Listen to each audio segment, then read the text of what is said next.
Welcome back, folks, to Technologically Challenged. This is Snapshot, your weekly tech news on the go.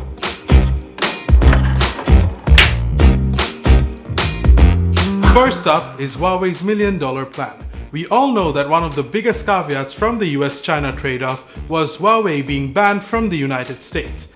Now this caused Google to cut all ties with Huawei, which meant no more latest versions of Android or even any access to the Google Play Store.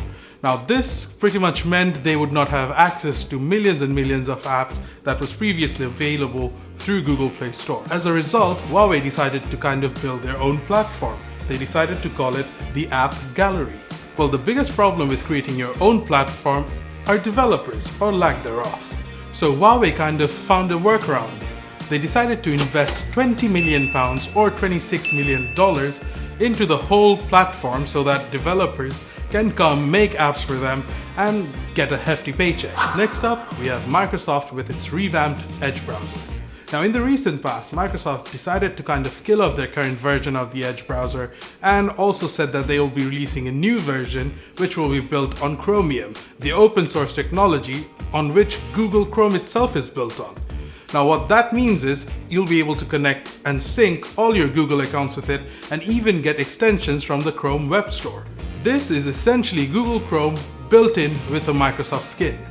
Now if you want to give it a go, it is available now on Windows 10, Mac OS, Android and iOS. I'll have the link down in the description below if you want to give it a go.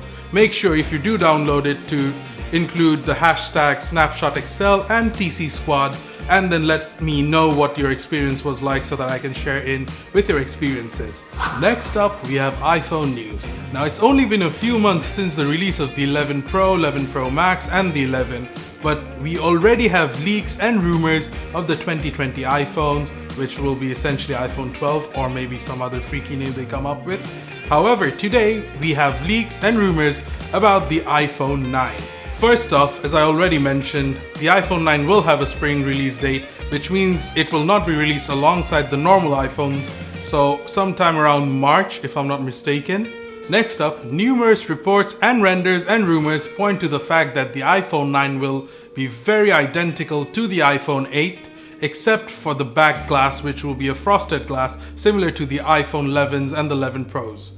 The reports also suggest that the iPhone 9 will have the A13 Bionic chip, which means that it will have the latest and the greatest technology that Apple has had for chipset till date. The reports also kind of confirm the fact that the iPhone 9 will start at $399 for 64 gigs and then go up for 128 gig variation. And that is it for this video. As always, remember to check out the Snapshot XL Podcast where we dive deeper into the world of tech and all the news that we've covered today in this video. Now, you know the drill. If you've liked this video, hit the thumbs up button, hit the subscribe button and smash that bell icon so that you get a pesky, cheeky little notification every single time I upload a video. Till then, take it easy. See you on the next one. Peace!